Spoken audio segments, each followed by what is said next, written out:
नमस्कार दोस्तों, आज की इस वीडियो में हम एक ऐसी फार्मिंग टेक्निक के बारे में जानेंगे जिसमें बिना मिट्टी के खेती करके बहुत अच्छी खासी इनकम जनरेट की जा सकती है। ये वीडियो हर उस व्यक्ति को देखनी चाहिए जो कुछ नया करना चाहता है, क्योंकि इस वीडियो में मैं देने वाला हूँ डिटेल्ड इन्फॉर्मेशन।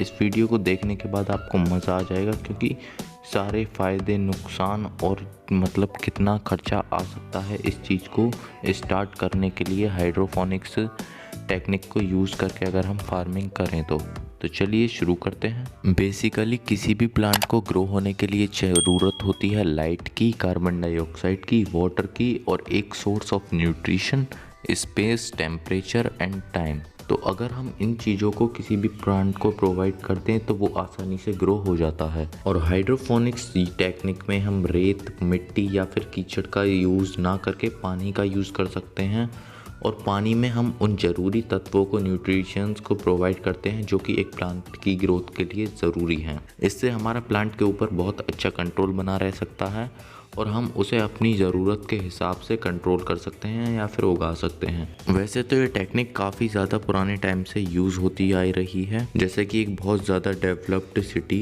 एंशिएंट सिटी था बेबीलोन, जिसमें ये टेक्निक का यूज़ किया जाता था डेकोरेट करने के लिए वॉल्स को और इन्वायरमेंट को प्योर रखने के लिए। लेकिन बीते कुछ सालों में देखा गया है कि हाइड्रोपोनिक्स का यूज़ बहुत ज़्यादा बढ़ता जा रहा है, क्योंकि इंडस्ट्रियलाइजेशन, डेवलपमेंट और कंस्ट्रक्शन की वजह से हमारी फर्टाइल लैंड जो है कम होती जा रही है और एरिया जो है फार्मिंग का वो भी रिड्यूस हो रहा है। ग्लोबल वार्मिंग जैसी समस्याएं और इंडस्ट्रीज में बहुत ज़्यादा केमिकल्स का यूज़ होना और वो सारे केमिकल्स वाटर में ही छोड़ दिए जाने, इन सारी चीज़ों से हमारी नॉर्मल फार्मिंग जो है वो बहुत ही ज़्यादा इफेक्ट हो रही है। जैसे कि उसमें बहुत ज़्यादा जल्दी बीमारियां लग जाती हैं और हमारी फसल खराब हो जाती है। उन फसलों को बचाने के लिए हमें मजबूरी में बहुत ज़्यादा केमिकल यूज़ करने पड़ सकते हैं, पेस्टिसाइड, इंसेक्टिसाइड, और जो कि ह्यूमंस के लिए बिल्कुल भी अच्छा नहीं है। तो उसके लिए हम एक ऑप्शन आ जाता है हमारे पास हाइड्रोपोनिक्स के टेक्निक को यूज़ करने का।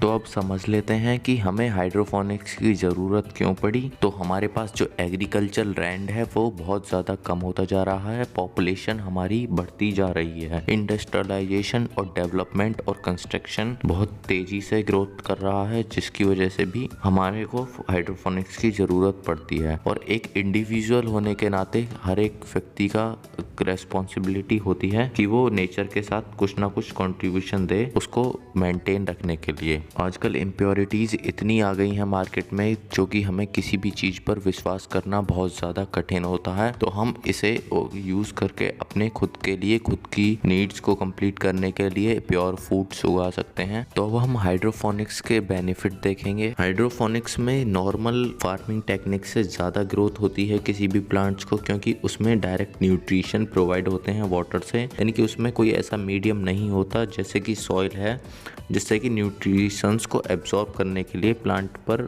थोड़ा बहुत लोड पड़े। हाइड्रोपोनिक्स में हम अपनी ज़रूरत के हिसाब से चीज़ों को रेगुलेट कर सकते हैं, किस टाइप के न्यूट्रिशन प्रोवाइड करने हैं, कैसे सनलाइट देनी है, ये सारी चीज़ें हम इजीली कंट्रोल कर सकते हैं। लेकिन अगर हम नॉर्मल फार्मिंग में देखें तो इतना अच्छे तरीके से हम उसे कंट्रोल नहीं कर सकते। हाइड्रोपोनिक्स में लेस एरिया में भी काम चल सकता है, जैसे कि अगर आप चाहो तो अपने कमरे से स्टार्टिंग कर सकते हो और नॉर्मली अच्छा खासा प्रोडक्शन ले सकते हो। इसमें इतना ज़्यादा पेस्टिसाइड, फर्टिलाइज़र की ज़रूरत नहीं होती, तो वहाँ पर भी हमको कॉस्ट बच जाती है। इस टेक्निक में हमको पानी की भी बहुत ज़्यादा कम ज़रूरत पड़ती है, क्योंकि वहाँ पर सॉइल की तरह वाटर को हम एब्जॉर्ब नहीं होने देते और वाटर को कई बार यूज़ कर सकते हैं एक ही फसल को उगाने में। इस टेक्निक से हम बहुत अच्छा खासा प्रोडक्शन ले सकते हैं एक बहुत कम एरिया में अगर देखा जाए तो, और हमें प्योर फ्रूट या फिर वेजिटेबल्स मिलती हैं। जब ग्रोथ अच्छी होगी तो टाइम भी कम लगेगा, यानी कि हम एक फसल को बहुत ही कम टाइम में भी स्टार्ट कर सकते हैं। और ये एनवायरनमेंट के लिए बहुत ज़्यादा अच्छी है, क्योंकि अगर हम इसे इंडोर एरियाज़ में ग्रो करेंगे तो वहाँ पर भी ये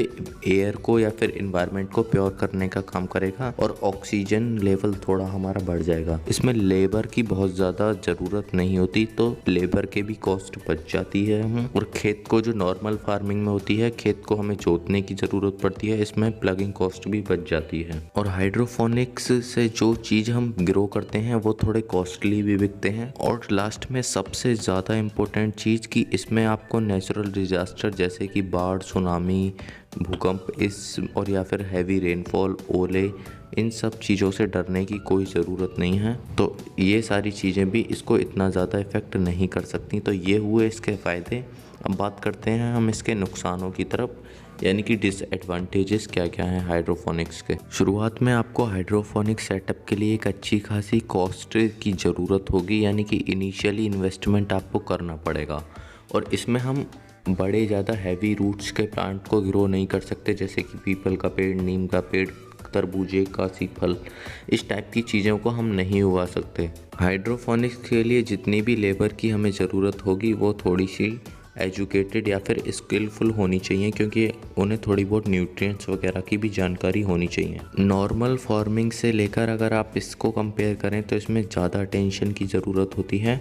और अगर ओवरऑल देखा जाए, जैसे कि अगर हम किसी वीट या फिर ऐसी कोई क्रॉप्स बो देंगे इसमें, तो उसका बहुत ज़्यादा लेस प्रोडक्शन आएगा। तो ये डिपेंड करता है कि किस टाइप की इसमें आप प्लांट्स बो रहे हो या फिर फसलें बो रहे हो। और इसमें कंटिन्यूसली एक सिस्टम फेलियर का डर भी बना रहता है, जैसे कि अगर कोई नेचुरल डिज़ास्टर ने डायरेक्ट उसी लोकेशन पे हिट किया तो बहुत बड़ा सिस्टम फेलियर हो सकता है। इसमें हमें इलेक्ट्रिसिटी की बहुत ज़्यादा रिक्वायरमेंट होती है और थोड़ी सी न्यूट्रिएंट्स की भी कॉस्ट हाई पड़ती है। और मेंटेनेंस कॉस्ट भी इसकी काफ़ी ज़्यादा हाई हो सकती है अगर आप इसको अच्छे तरीके से रेगुलेट ना करें। और सबसे मेन चीज़, हम इसको हर एक आदमी इसको नहीं कर सकता, यानी कि एक नॉर्मल इंसान स्टार्टिंग में उसको सीखने के लिए थोड़ा बहुत टाइम लगेगा। तो उम्मीद है वीडियो आपको बहुत ज़्यादा पसंद आई होगी। तो चैनल को सब्सक्राइब कर लो, और भी इंफॉर्मेटिव वीडियो चैनल पर आती रहेंगी। धन्यवाद।